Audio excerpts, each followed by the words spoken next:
Ladies and gentlemen, let me ask you something that might just change the way you see everyone around you. From the person you love to the person you admire to the person staring back at you in the mirror. If you really want to see someone's true character, pay attention to just two things: how they treat others when they are in power, and how they respond when they are in pain. Because those two moments, those two windows will show you more than years of conversation or decades of smiles ever could. Stay with me, because by the time we're done, you're not just going to understand people better. You're going to understand yourself deeper. Ladies and gentlemen, if you truly want to understand the nature of someone's character, don't watch them in their moments of weakness. Observe them in their moments of strength. It is not adversity alone that unmasks a person. Power is just as revealing, and sometimes even more so. You see, there is a certain grace that exists when someone is struggling, because when you're low, humility often follows you like a shadow. You're forced to rely on others. You learn to listen. You walk carefully because your survival depends on it. But when someone is elevated, when they step into influence, position, or leadership, when the crowd starts to cheer and the world begins to bow, that's when the real test begins. Because power doesn't always corrupt. Sometimes it just reveals what was hiding all along. There's a story about a young man who grew up in a poor village. Humble beginnings. He helped his mother with chores, always said thank you to the elders, and was known for his gentle demeanor. One day, through education and discipline, he rose to a high political position. People praised him. They said he remembers where he came from. But months passed and something shifted. He stopped greeting the janitors. He overlooked the beggar who used to share food with him. He interrupted elders in meetings. Power hadn't changed him. It had unmasked him. You must understand the way a person behaves when they have the upper hand, when they no longer need to be kind, when they are not dependent on anyone else's approval. That's when you see the truth of their spirit. Because respect born out of necessity is not the same as respect born out of discipline. True respect, your true humility, exists regardless of position. Consider for a moment how a manager treats their team. A good leader is not the one who barks orders and gets results through fear. A true leader is the one who, even when they have the authority to command, chooses to guide. The one who notices the person who's been quiet all week. The one who gives credit in public and takes responsibility in private. Power does not inflate the ego of such a leader. It deepens their commitment to serve. And this is not just about the workplace. It shows up in families too. How does a parent who is physically stronger and emotionally dominant treat their child? Do they speak with tenderness, or do they govern with intimidation? It shows up in relationships. How does one partner who earns more or holds more societal clout treat when decisions are being made? Do they consider or do they control? The great philosopher Plato once said, "The measure of a man is what he does with power. Not how much he gains, not how loud he speaks, but what he does with that authority." Because power, like water, takes the shape of the vessel it's poured into. And if the heart is cracked, the power will leak out as arrogance, cruelty, or indifference. There's a story from ancient China about a general who was given command over a large territory. His predecessor had ruled with an iron fist, and fear hung over the region like fog. The general, however, decided to lead differently. He went to every town square, listened to the complaints of the people, shared meals with the poor, and visited families who had lost loved ones in war. When someone asked him, "Why are you so humble when you have so much authority?" he responded, "Because those who carry weapons must also carry compassion." Power without empathy is tyranny. Ask yourself, who do you become when you are elevated? When you have the right to choose, the freedom to act, the status to demand, what do you do with it? And perhaps more importantly, observe this in others. When someone receives success, how do they treat those who aren't in the spotlight? Do they still remember the names of the people who helped them? Do they still open the door for others? Or do they wait for someone to open it for them? There's something deeply spiritual about watching someone who has every right to boast choose instead to bless. Someone who can command silence but instead chooses to listen. That's not weakness. That's mastery. In the monastery, the elders often say, the loudest gong is the one that is hollow inside. It may produce a sound, but it carries no depth. In the same way, people who let power swell their ego reveal that they have not yet cultivated inner stillness. True character does not yell for attention. It speaks softly because it does not need to be heard to feel important. Now let us transition not in thought, but in depth to the second revelation of character pain, where power reveals what's within you when the world is at your feet. Pain reveals what's within you when the world is falling apart.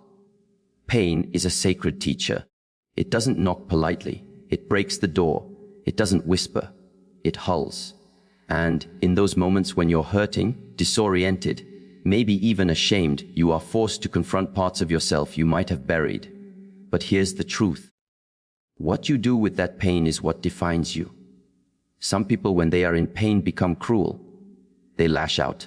They carry their wounds like weapons, striking others because they haven't found the strength to sit with their suffering. They confuse volume with healing, noise with transformation. They become what hurt them, hoping somehow that vengeance will feel like justice. But vengeance is not healing. It is a performance of power in the absence of peace. There's a powerful image from nature, the Japanese art of kintsugi. When a bowl breaks, instead of discarding it, the artisans repair it with gold. The cracks are not hidden, they are highlighted. The bowl becomes more valuable, not because it was never broken, but because it was broken and restored with intention. So it is with the human soul. You can meet someone who's been betrayed, but instead of building walls, they built wisdom. You can meet someone who's lost everything, but instead of drowning in bitterness, they chose to deepen their empathy. These people didn't let pain define them. They let it refine them. Think of a mother who's lost her child and still finds a way to comfort other grieving mothers. Think of a man who's been wrongly imprisoned, but instead of becoming hardened, uses his experience to reform the justice system. These are not just good people. These are transformed people. They've done the hardest thing imaginable. They've made meaning out of their suffering. There's a quote from Viktor Frankl, the Holocaust survivor and psychiatrist. When we are no longer able to change a situation, we are challenged to change ourselves. That is the invitation of pain, not to fight the fire with fire, but to walk through the flame and come out forged. In the temple, when students face physical exhaustion, mental fatigue, and emotional breakdowns, they are taught to sit, just sit, not run, not distract, not deny. Because only in stillness can you hear the wisdom of pain. Only in stillness can you choose your response. One student, after failing his martial arts test for the third time, stormed out of the courtyard. He refused to speak. Days passed. Finally, he returned and asked the master, "Why must pain be part of our path?" The master replied, "Because without it, your ego would be your only teacher. Pain humbles. It forces us to examine ourselves, not to ask why me, but what now? Not what did I lose, but what can I learn?" The shift is subtle but powerful. It changes you from victim to vessel, from one who suffers to one who transforms. And let us be clear, not all pain is noble. Some of it is inflicted by unjust systems, by betrayal, by evil. But even then, your response is your canvas. You cannot always choose the suffering, but you can always choose the meaning.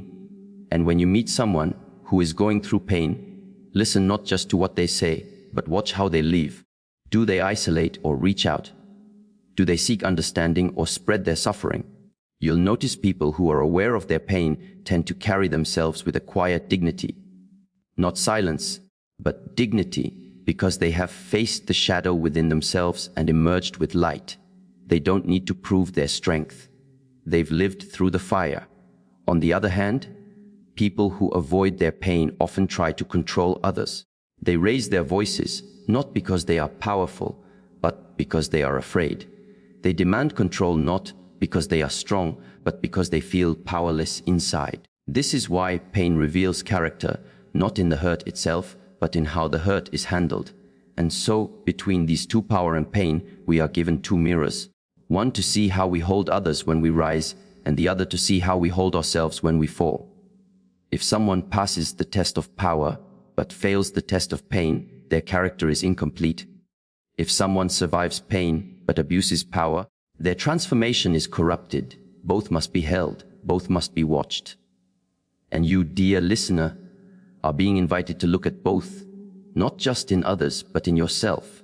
What do you do when people are watching? And what do you do when they are not? Who do you become when you are praised?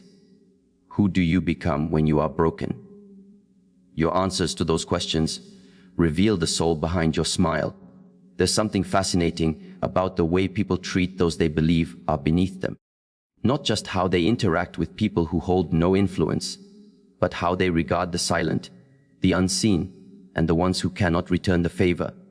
You see, if you want to see someone's true character, don't look at how they treat their boss.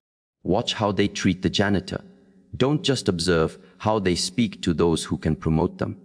Listen to how they address those who can't do anything for them at all. The third lens through which true character is revealed is how someone treats people who are of no advantage to them.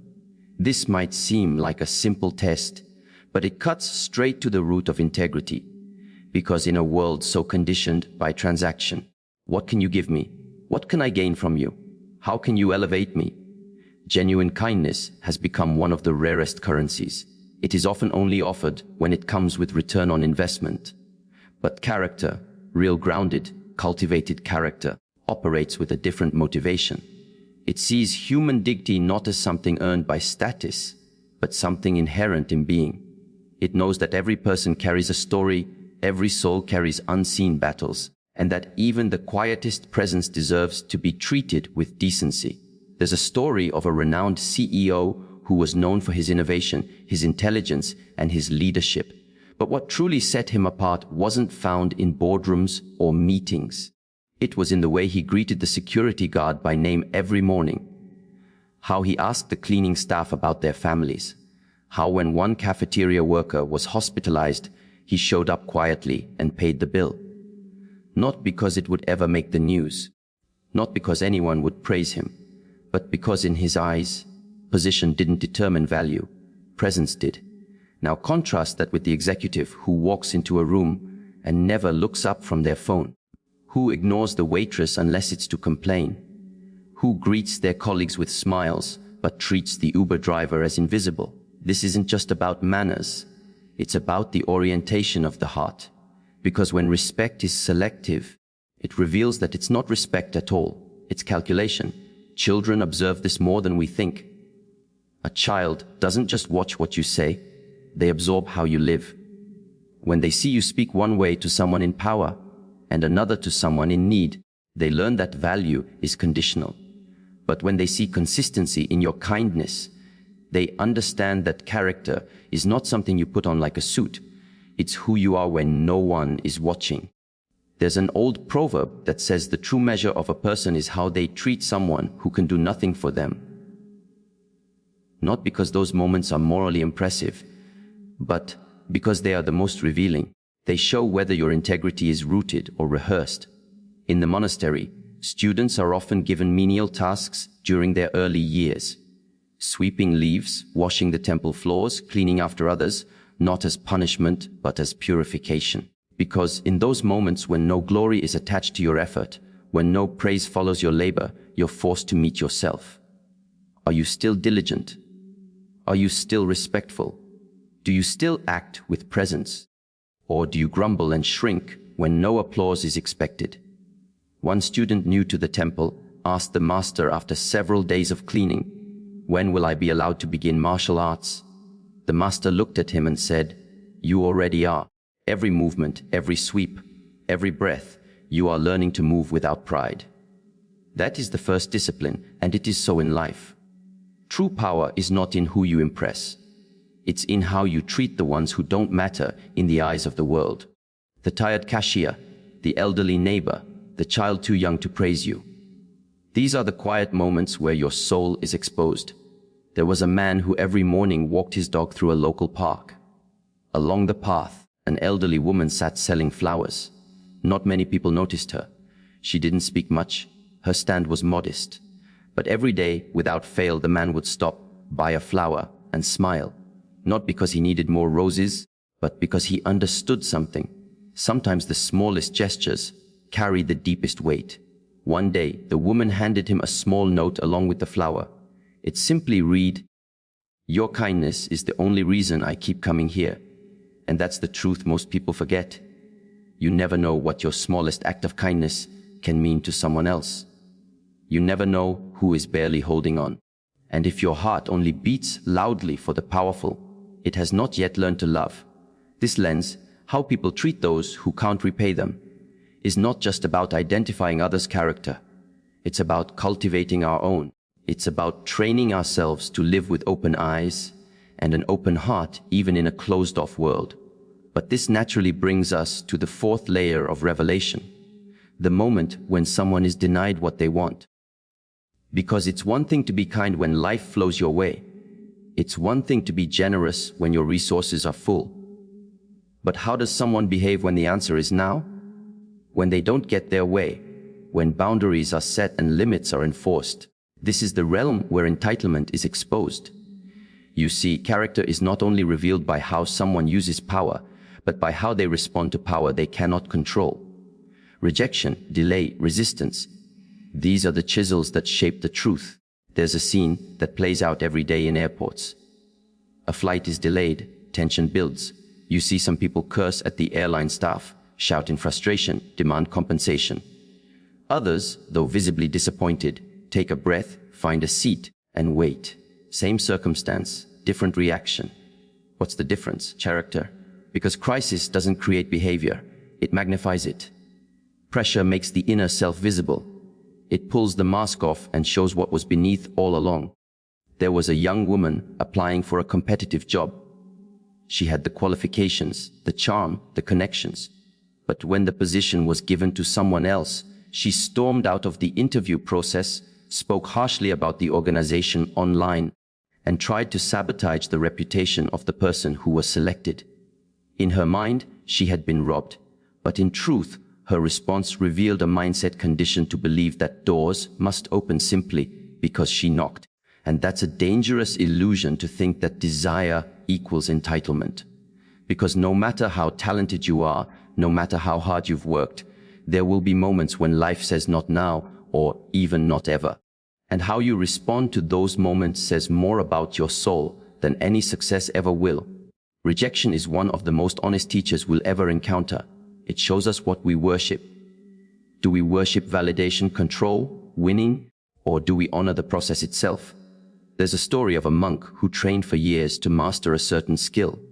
He believed that if he could perform it flawlessly, he would be promoted within the monastery. He practiced endlessly. Finally, he presented it to the elders. They watched quietly, then nodded and dismissed him. No promotion, no praise. That night, he sat in silence, angry, confused. Eventually, he went to the oldest master and asked, "Why was I overlooked?" The master replied, "Because you were performing for position, not for purpose. Until your heart seeks mastery instead of recognition, your progress is incomplete." That truth applies to every path in life. Whether you're an artist, a teacher, an entrepreneur, or a student, if your peace depends on applause, you will always be a prisoner. If your self-worth dissolves the moment a door closes, you were never standing on solid ground to begin with. And watch closely how others respond to limits when they are told no. Do they sulk? Do they blame? Do they retaliate? Or do they reflect? The way someone handles rejection reveals whether they have built their identity on expectation or discipline. Expectation says, "I deserve this." Discipline says, "I will grow from this." One crumbles under denial, the other rises. There's a quiet strength in the person who is told no and still walks with dignity, who when plans fall apart still treats people with respect, who even when disappointed chooses not to destroy but to understand. This strength is not weakness. It is not passivity. It is mastery. Because it means your emotions do not govern your behavior. Your ego does not sit in the driver's seat. You are not enslaved by outcome. You are anchored in purpose. The most dangerous person in a room is not the one who gets what they want. It's the one who remains kind when they don't, because that person has learned to master themselves. And self-mastery is the foundation of all lasting influence. One of the most powerful examples of this was a man who applied to be part of a high-level leadership council in his community. He campaigned ethically, he spoke with clarity, he built trust. But in the end, he was not selected.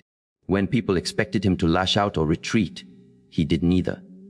Instead, he volunteered to support the new council's efforts. When asked why, he said, "Because I didn't campaign to lead, I campaigned to serve. And service does not require position." That is the spirit of someone whose character has been shaped not by outcomes, but by intention. So now the question becomes, how do we respond when life humbles us? When we're told no, do we become bitter? Do we seek revenge? Or do we become deeper? Pain may shape us, yes, but rejection reveals the strength of our root system. If your roots are deep, no storm will uproot you. If your roots are shallow, even a soft wind of disappointment will topple your sense of worth. To cultivate unshakable character, you must embrace both truth and tension. You must be willing to look at how you treat those beneath you and how you act when you're beneath others. Both reveal who you are, not who you say you are. Not who you hope to be, but who you truly are when no one's watching.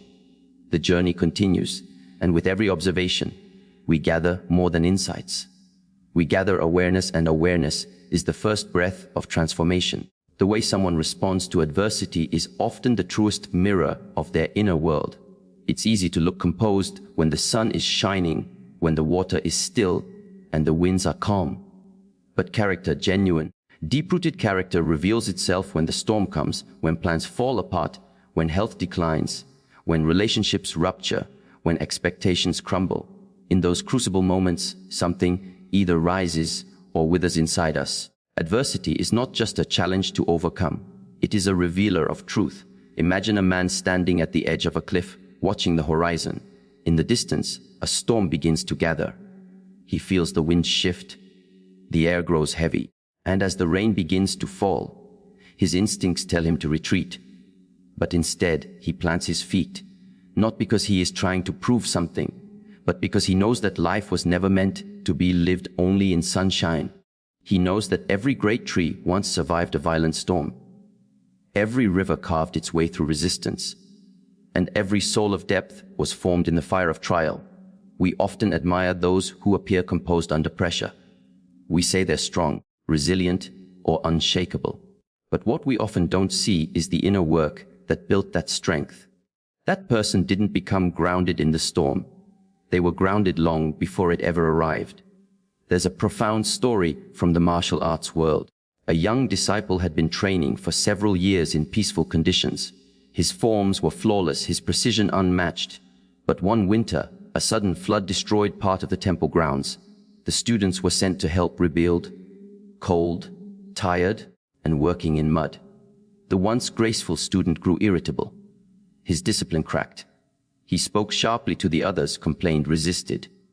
The master pulled him aside and said, "You have perfected your movements in silence, but now you must perfect your mind in the noise. Only then will your training be complete." This is the essence of adversity. It reveals what your internal training has truly accomplished. It's the classroom of the soul where theories are tested and illusions are stripped away. Many people think adversity builds character, but the more accurate truth is that adversity reveals it. The character was either there being silently cultivated through choices, disciplines, and small sacrifices, or it wasn't, and the storm merely showed it. Consider the image of a glass filled with dark liquid. If you bump it, what spills out is not something caused by the bump. It's simply what was already inside. In the same way, life will bump us all. The question is, what spills out? Anger, blame, bitterness, or patience, insight, endurance. There was once a woman named Lena, a single mother of 3, working 2 jobs and just managing to stay afloat. One day, without warning, she lost her primary income. Her rent was due. Her children needed food. Friends offered advice. Sue the company, shame them online, go on a public rent. But she chose a different path. She woke up the next day, packed lunches for her kids, prayed, and then went out job hunting. When asked how she could stay calm, she said, "Because if I let my emotions lead, I'll lose more than a job. I'll lose myself." My children don't just need food. They need to see a mother who doesn't break under pressure. And that's something rarely spoken about, that in the midst of adversity, we're not just living through pain. We're shaping the next generation's understanding of strength. When you stand upright through struggle, you don't just survive, you mentor without speaking. Adversity introduces us to ourselves. It confronts our expectations. It challenges our beliefs. It strips away the luxuries of convenience and asks us what remains when nothing goes as planned. Pain is a language few want to learn, but it is a language that speaks the truth. There is a concept in Zen Buddhism called Kensho, which refers to moments of insight into one's true nature. Interestingly, these moments often arise not during meditation or bliss, but during hardship, when the ego is disarmed, when pretense dissolves, and when you are too tired to pretend. It's in those raw, unfiltered spaces that you meet the truth of who you are. And it is in that meeting that transformation begins. One of the monks in a Himalayan monastery shared a profound story. A student had been undergoing a long fast, part of his spiritual discipline. But midway through he became frustrated. The hunger wasn't bringing peace, it was bringing rage. He confessed to the elder, "I thought fasting would make me holy, but all I feel is anger." The elder smiled and said, "The anger was always there. The fast just removed your distractions." And this is exactly what adversity does. It removes the illusions and presents what we must confront. This is why adversity is not your enemy, it's your reflection. It's not here to punish, but to purify. Too many people define themselves by their achievements, their income, their status. But those things are circumstantial. They can be stripped away. And when they are, what are you left with? That's your essence. That's your character. The man who holds integrity without income. The woman who walks with dignity without applause. The child who shares even when they have little. These are the souls adversity cannot destroy, because they were never built on fragile foundations. And yet not all adversity is dramatic. Sometimes it's silent, the slow erosion of hope, the daily pressures of caregiving, the invisible grief of loss unspoken, the long hard road of trying again and again and again. These are the adversities no one sees, but they are just as real and just as revealing. There was a janitor in a large school, Mr. Rosario.